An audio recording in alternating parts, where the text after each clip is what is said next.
কৃষ্ণ হে ৰাম না যাবা বাছা গোৱালিৰ ঘৰ কতনো সহিব মই তোমাৰ জগৰ হে ৰাম নাযাবা যদু গোৱালিৰ বাৰী তোমাক মাৰিব গোপী হাতত আছে মাৰি হে ৰাম দধি দুগ্ধ চোৰ হে ৰাম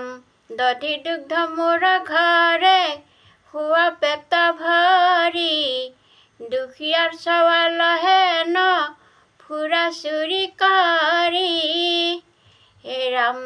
যশোদা আইহেৰা গালি পাৰাক তুমি কাক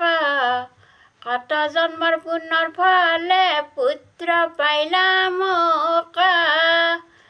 হে ৰাম বৃন্দাবনে গোপী গণে বৎস কপিয়াই কত দিন চুৰি কৰি খাইলে কগু খাই কৃষ্ণ।